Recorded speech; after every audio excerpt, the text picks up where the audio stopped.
How does sugar affect our cardiovascular health? Well, as we've already discussed, high sugary diets promotes fluctuating insulin levels, and they overload the liver. Our liver metabolizes sugar in the same way it metabolizes alcohol. In fact, now sugar is being called the alcohol of the child. It causes too much of it causes non-alcoholic fatty liver disease, which we're seeing in many countries in children as young as 12. So consuming too much sugar is a risk factor again for diabetes, which is a risk factor for cardiovascular disease.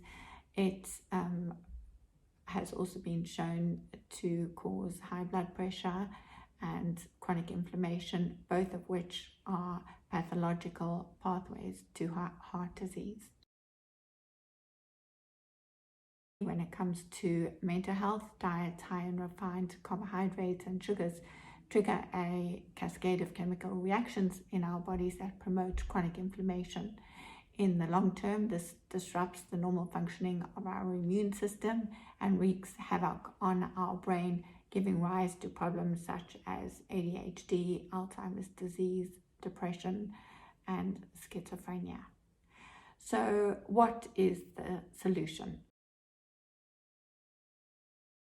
The obvious solution is to eat more fiber and to cut out sugar and sugary foods. In a nutshell, what we should be eating is real food, and that's it. If it came out of the ground or it came from an animal that ate food that came out of the ground, you are good to go. But if a human processed it, then it's very likely that they added something to it, and invariably they added sugar, and also that they removed something from it, invariably fiber and vitamins and other micronutrients. The important thing really, which I can't stress enough, is that the key for most people is reducing insulin. And to do that, you have to put fiber back into your diet, and you have to cut back on the refined carbohydrate and the sugar.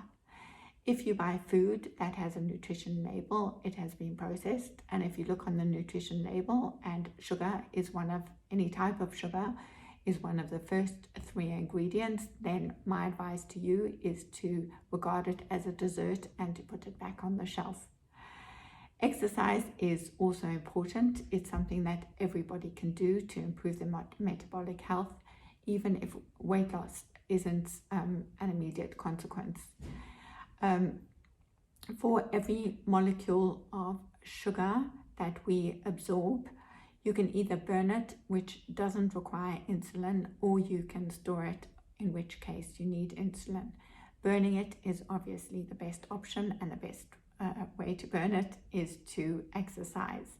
Exercise also relieves stress, and when we're stressed, we crave high carbohydrate foods. The more stressed we are, the hungrier we get, the more we crave the carbohydrates, the less our leptin signaling works, and it's a downward cycle. So exercising to de-stress or taking time out to do yoga or to meditate is also vital.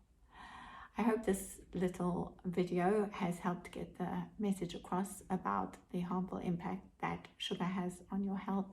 If you find it an overwhelming thought to exclude or to reduce the amount of sugar you have in your diet, remember that small steps make a huge difference.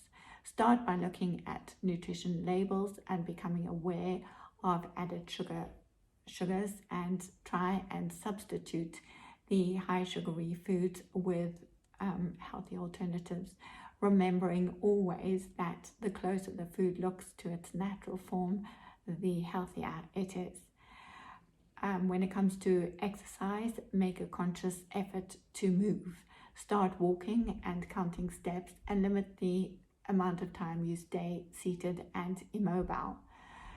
If you do these things, if you only think about doing these at first and you start to take small steps, you will start to feel good about yourself and motivated and you will be taking a huge step forward.